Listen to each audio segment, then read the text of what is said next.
historically, every industry at all times is interested in downsizing or becoming more efficient. Now, if the industry is growing, you can achieve efficiency by doing more work or turning out more output with the same people. But if you go back 150 years and look at the percentage of people in farming, for example, farming has downsized from being a very appreciable percentage of the American workforce to a very small percentage, and essentially that's released people to do other things. So it's in the interests of society to get as much output in anything as it can per unit of labor input.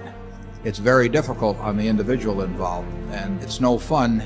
I guess it's no fun being a horse when the tractor comes along, or a blacksmith, and when the car comes along. But I don't quarrel with the activities. I quarrel sometimes with how it's done, and I do think there's been a certain lack of, in certain cases, some empathy or sensitivity in terms of the way it's being done. You should try to make your businesses more efficient. We hope we're not in businesses that will require us to lay off people over time, because we hope that physical output grows and that we become more productive and can keep the same number of people to get greater output. Dexter Shoe has done a great job of that over time. They've become more and more productive, but they've sold more shoes instead of selling the same number of shoes and letting people go.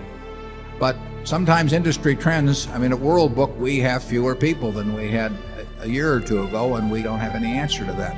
Over time, we got out of the textile business. I wish we didn't have to, but we did not know how to run a textile company in New England and compete effectively. But it is in the interests of society to do jobs more effectively. It's also in the interest of society, it seems to me, to take care in some way of the people that are affected by that activity. And either, in some cases, it may be retraining, but in other cases, it doesn't work so well if you're 55 years old and you've been working in a textile mill all your life, and all of a sudden the guy that runs the place can't make any money on it, selling your output. That's not the fellow's fault that's been working in the textile mill for 30 years. There's a balance in that. I think